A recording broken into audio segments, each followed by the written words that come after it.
Hi, everyone. I've been spending too much time debugging applications. I've been debugging other people's applications because debugging is so hard and they need help debugging it. And I've thought, okay, like I want to stop doing this. I don't want a slightly nicer debugger. I want a substantially better tool that when I spend a week chasing down a bug that requires me to change one character in one line, then the chase, I want to give it to the tool. That's what the debugger should do. That's, I add understanding of the application to the debugger, which is easy if it's a crash, if it's a memory leak, because software can analyze and understand a memory leak. And it's a lot harder to automate the debugging process in signal processing applications because there's human judgment involved. Like you listen to it and you can tell it is wrong, but how can you automate that? How can you automate the search for why is it wrong? And that's what I'm going to address, like my ideas on how to get rid of the time-consuming parts of debugging and of the progress I've made so far. And the thing we have that makes debugging so hard is that debuggers work on the abstraction level of bits and bytes.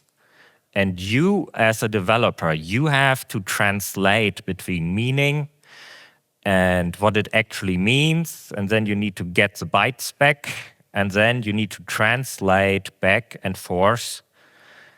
And in C++, we have a rich type system that we use during development, that we use when writing the code, but you can't make use of it during debugging. We need to manually chase pointers in the debugger because the debugger cannot do it for us. And the reason is that the debugger is not aware of where the objects are. And I say we can teach the tool how to figure this out on its own. And this is a very simple piece of C++. We have a structure. It has a simple data member. It has a vector. And then we have a unique pointer to that structure. And already that is enough to show the problems we have with debugging tools today. You use your debugger, and I'm using the command line interface. If you're using your IDE for debugging, then all the limitations in the command line interface also apply to everything you can do with your IDE. And so in this piece of code, data is a global variable, and the debugger understands the global variable. It understands, it has built-in knowledge of the standard library type, and then can look inside. And it can print, it can follow it, it can print the contained value, and it can find the address. And then we can say, okay, this is the address, and debugger examine, that's what the X command does, examine this address, and the debugger tells you, yes, I know there's a global variable at this address. And if we go back to the first address that data owns, and we say examine that address, then it's just a memory address. Like, even so, the debugger was able to print it, to print what is at that address earlier. It's not really aware of what is at that address. And I want you, I want the debugger to be aware of what objects are at what address, like what objects of what types are at what address. And then I want to build tooling on top of that. And I want to do that for all containers, not just for standard library containers, but for all the user-defined containers we have in production code bases. And I want to be able to work generically with all these containers and follow them so I can reach all the objects in the application. And the question is, how can I do that? How can I do that without having to manually write XML or Python code that teaches the debugger to do that? And there's a related question. How does the compiler do that? Because we can write a ranged for loop and it just works. I don't have to teach the compiler how to iterate over a container, but I have to teach the debugger. And how does the compiler do it? It is calling the begin and end methods behind the scenes for us. And then it's calling the dereference operator and the advance operator on the iterators. And I say, okay, then the debugger needs to be able to call begin and end, but we don't want to crash the process. Maybe the process is already crashed and we are trying to figure out why, so it can't really call them. It has to run it in a virtual machine for us. And this is how I want to find all objects in a C++ application. I start with the global variables and the local variables. And then for every object where it is possible, I run begin and end, and I dereference the iterator, and I advance the iterator, and I run this recursively until I don't find new objects anymore. And most people, if they write custom containers, they implement begin and end, because that's how you make standard algorithms work. That's how you make ranged for loops work. So it will just work out of the box on most code bases if you follow modern C++. And how hard is it to run, to build a custom virtual machine that can run all these methods for us in the code? It's my favorite kind of problem. It's a kind of problem that seems hard, is actually easy, because what you see on the screen is the complete machine code necessary for the begin method. It is reading one value from our structure and returning it. And the end method is reading two values and adding them and returning the result.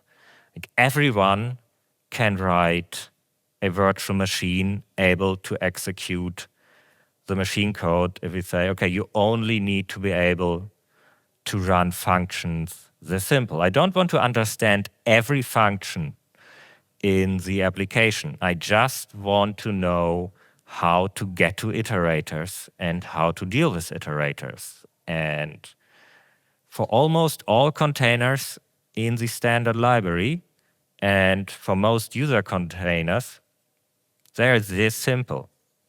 Like the only exception are the slow containers, standard set and standard map, because you actually have a complicated loop in there following pointers. But if there are real-time requirements on your code, then you will have simple iterators.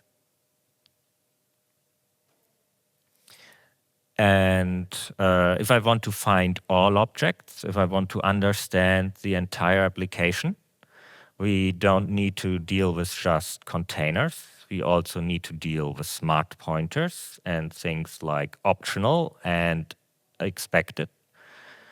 But the same method works on that. They have a public interface, and if you implement your own smart pointer, I can recognize it just by the methods that it implements, and I can say, okay, I want to call the dereference operator because I recognize that this is a smart pointer and this is how I find the contained object. And the only stuff where it doesn't work are standard any and standard function, because like it's obvious in standard function, there is no public interface to get the contained object back out again. So this is all where I have to hard code the understanding of the internals, where I have to do this again for every standard library implementation. But everything else just works. And standard variant is a bit more complicated, and I'll get back to that later. And if we assume that this works perfectly, then we get some follow-up problems on a real-life applications. I will then find millions of objects and thousands of types. And then the question is, how does this actually help me save time? Like, this is good to know, and sometimes you just need more information about the internals of your application, about the state. But I don't want to build a nicer debugger. I want to delegate the entire debugging work to the debugger. So one question is, how can I make effective use of this information? And of course, the other problem is this really going to work? Is this going to work on a release build? Because if you've ever been debugging a release build, then you know variables are optimized away and functions get inlined and optimized away. But not all variables get optimized away the same. So if you have a pointer, then yeah, the compiler might add a constant to it, and then the original value is not available. And if you have an index, it might get merged into something. If a for loop is vectorized, then yeah, the index doesn't exist. Instead, there is it's looking at 4 elements at once instead of 1.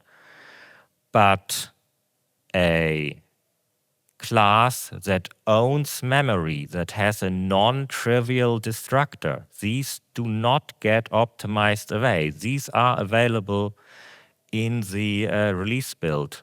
They cannot be optimized as much because they end up calling external functions that allocate or free memory, and that's why they persist. And the other problem is missing functions. Like, I want to find the begin method in the code of the release binary, but it has been inlined everywhere, and it's not part of the release binary. But I can get the function. Like, I want to know what this function does. I can get this function from an unoptimized binary and apply it to the release binary, because it does the same thing. It might do it a bit more slowly, but this will not work if you add complicated code. So if you try to do some logging in your begin and end methods, then it cannot be lifted from one executable to the other. But if all it does is compute an address, then I can lift it from one binary and execute it in another. And that is how I can do all the stuff on release binaries and not just on a debug build. And if you want to do this, if you want to produce, if you want to prepare your builds for this, then of course you need to build your release binaries with debugging information. And you need to build it with the most detailed debugging information available, because there's several levels, and the detailed one is not the default one. And you should have an unoptimized build that is the same as the release build, except for optimization flags. So a lot of people have a release build and a debug build, and the debug build has additional debugging checks. And that will make this more complicated. So if you want to apply this method, then you should have several targets, and one is like the release build, but without optimizations. And compilers produce buggy debug information, and they get bug fixes for debugging information. So this works best with the most recent compiler that you can get. And now the question of what do I do with all this information that I'm now able to extract from an application? Like, how can I display this to the developer? And if I can figure out that something is an image, then this is easy. I know how to display an image. I know how to simplify an image. Like, we can downscale images. On the other hand, there's lots of image formats, and like really understanding the images and their encoding in an application can be quite hard. And audio is a lot simpler. Audio, when it's uncompressed in the memory of an application, it will be a signed integer or a floating point value. And that's it. There's no funny 5 bits here, 6 bits there, packed into something, because these sizes are not as big compared to memory. And it's all built-in types. It's something the debugger understands, the basic sample format.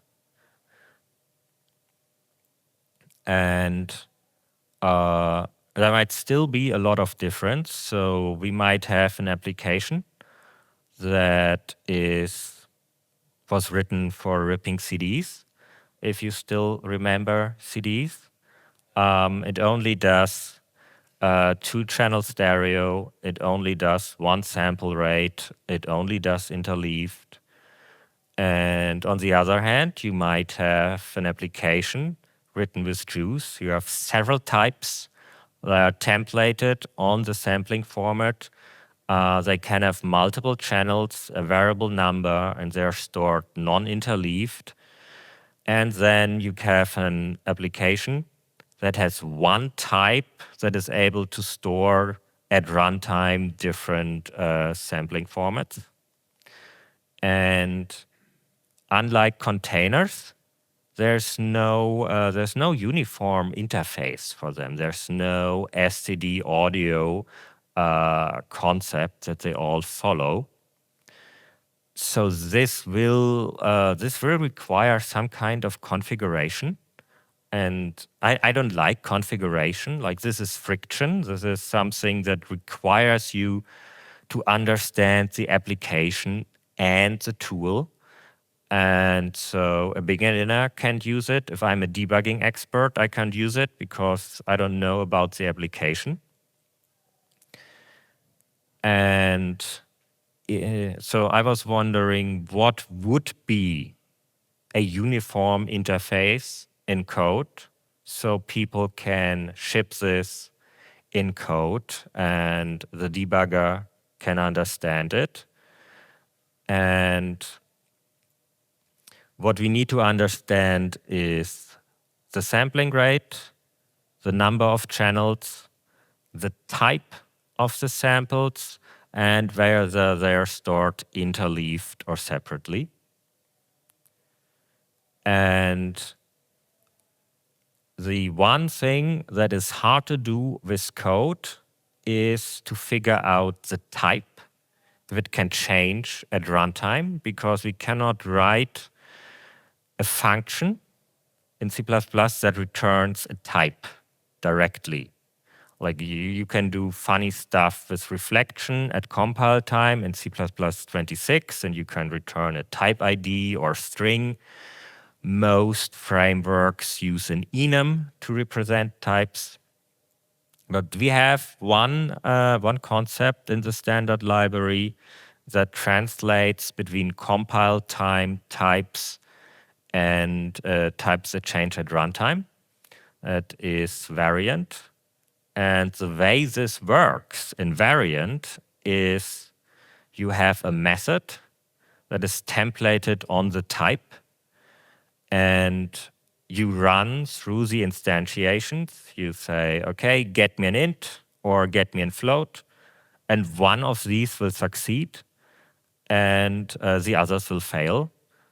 And this is how we can translate. So when we want to do an interface that the tool can use to understand a dynamic encoding, we use a free function that tries to get a specific type out, and it either succeeds or it fails, and that is how we know the type, by the one function that succeeds, because the debugger doesn't care about all the calls that fail.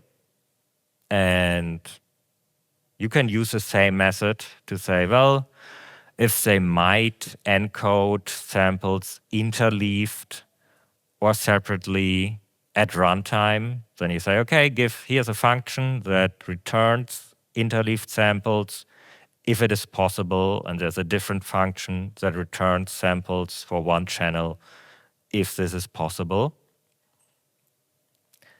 And so this is how this would look in practice. We have a free function that tries to read the sampling rate. And if the sampling rate is hard-coded in your application, then it ignores its argument and returns the hard-coded value.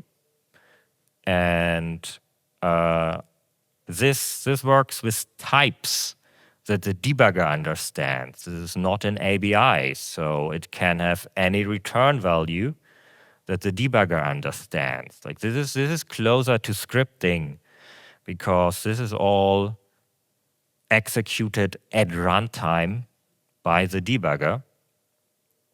And we implement get number of channels, which again might look at the argument or might return a hard-coded value. And if we see how would we deal with juice, these are all methods on the class, and we can provide free functions that execute these methods. And then this would be the configuration that you need.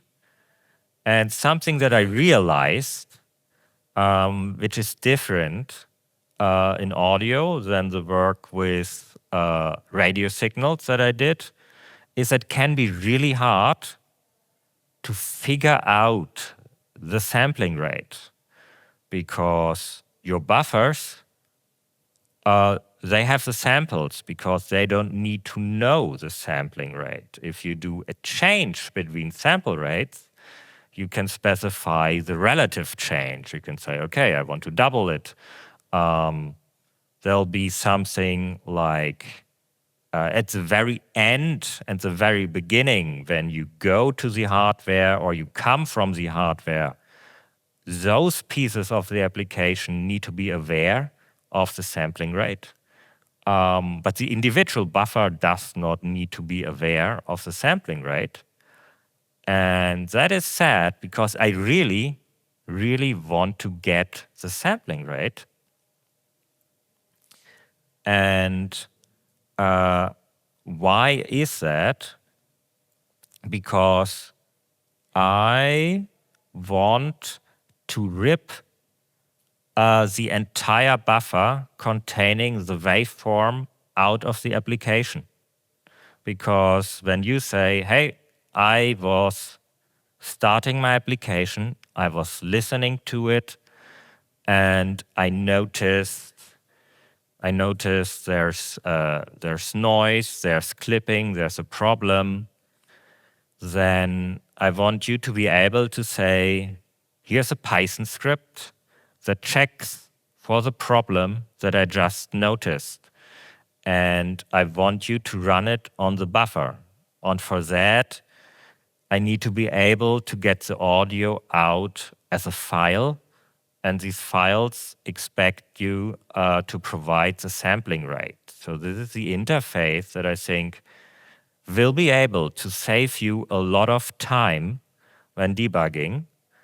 And I don't want to ask you as a developer, because you probably know what the sample rate is, but then you are the human in the loop, and it's friction, it's an obstacle to automation.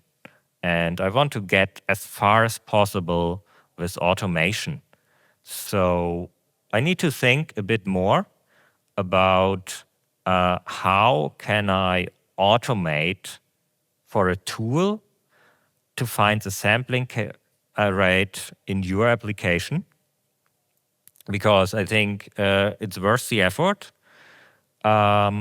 if you can run all the checks. If I can say, okay, there is a high frequency spike in the spectrum, and check all audio buffers in my application right now for which ones have the problem. Because that is something the tool can do if it understands the memory contents. You understand the audio contents, you can make the judgment call, and for some kinds of problems, we can turn that into code, into a Python script. We can even turn that into Python script by asking an LLM for it. So this is a debugging workflow that I imagine in the future. And with better tools, this is possible. Like you can have a better debugger that is able to show you your waveform or the spectrogram as your waveform without leaving the debugger, and maybe that allows you to stay in the flow.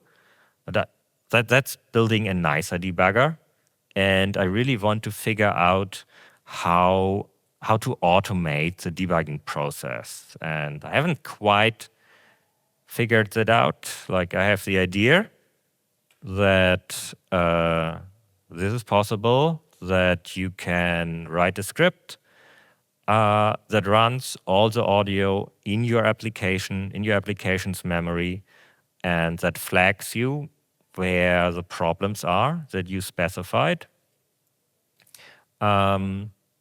That's not ready now. Like, I have a working prototype that searches for memory problems, that searches for memory leaks. This is things that I plan to do, that I need to gather more information on. And but really, the thing you should be able to do is the debugger should understand the concepts, the high-level concepts, like a buffer that you specify in your source code. And then you should be able to ask your coding agent, your LLM, to run checks on that abstraction level, on the abstraction level of the objects in your source code, and not on the abstraction level of bits and bytes.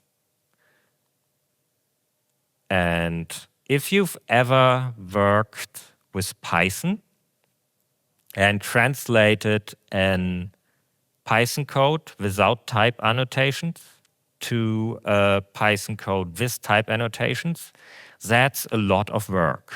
And if you do that on a code base with 1 million lines of code, it's almost impossible to do that. And you have done this work already for your C++ applications. You have an internally consistent object model. You have a working type system.